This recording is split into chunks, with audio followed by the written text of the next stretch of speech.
మన తిరుమల వైభవం ఛానల్కి స్వాగతం.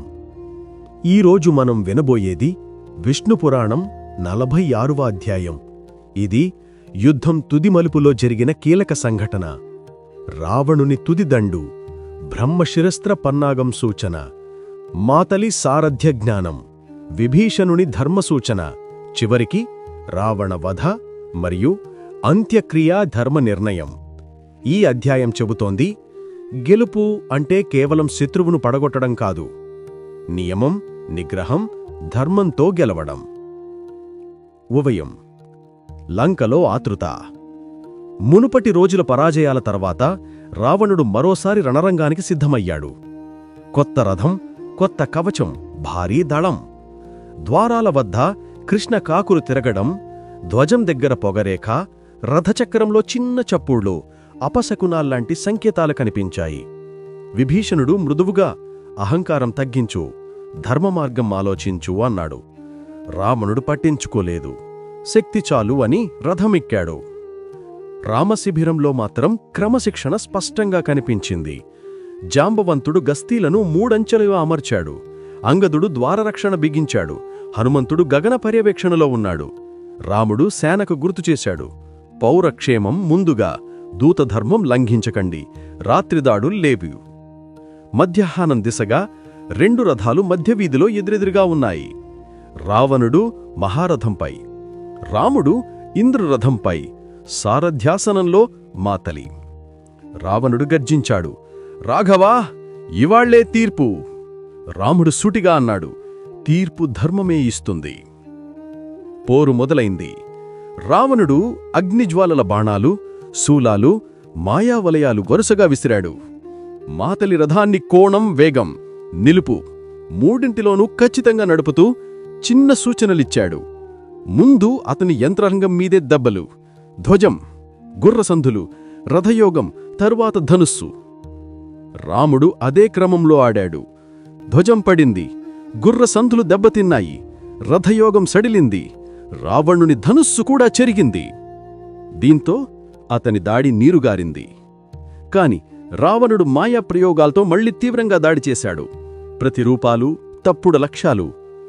మాతలి లక్ష్యంపైనే చూపు అని చెప్పగా రాముడు ప్రత్యస్త్రాలతో ఒక్కొక్క పొరని చెరిపాడు. ఆ మధ్య ఒక దశలో రాముడు దారుణమైన దెబ్బ ఇచ్చినట్టు కనిపించింది. క్షణంపాటు శిరచ్ఛేదనలాంటి భావన. కాని వెంటనే రావణుడు శిరస్సు మళ్లీ స్థానంలోకి వచ్చింది. మాయా పునరుద్ధరణ. విభీషణుడు సంకేతమిచ్చాడు, అతనిని ఒకేసారి కాదు, అంచెలవారీగా బలం తగ్గించాలి అని.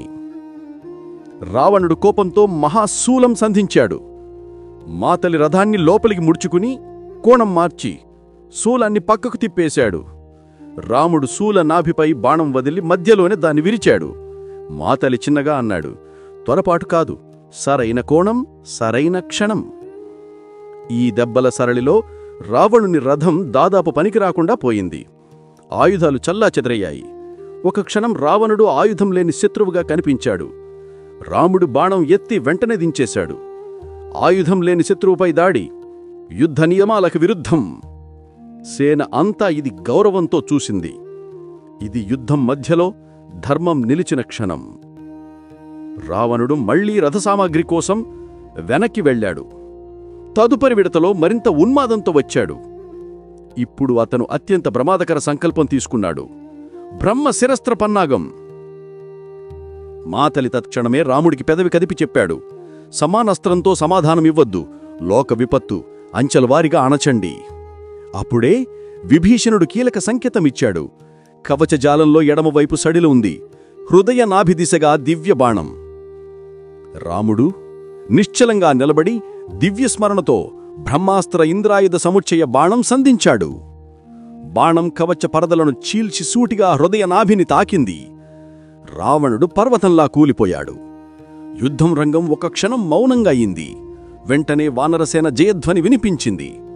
రాముడు మాత్రం నిశ్శబ్దంగా నిలబడ్డాడు. విజయంలో అహంకారం లేదు.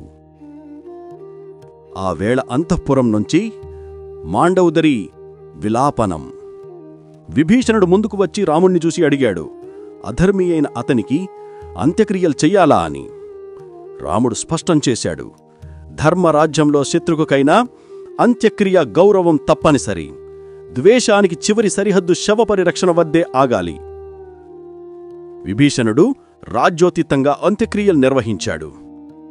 యుద్ధ వెరణి శంఖం మోగింది. రాముడు పౌరులకు భరోసా ఇవ్వమన్నాడు.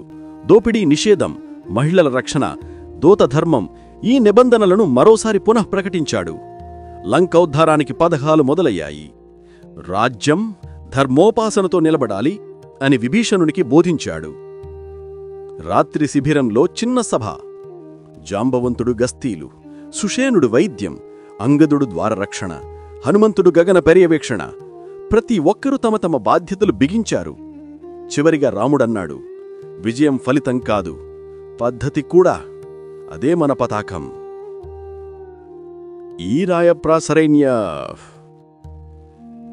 ఇది విష్ణు పురాణం 46వ అధ్యాయం.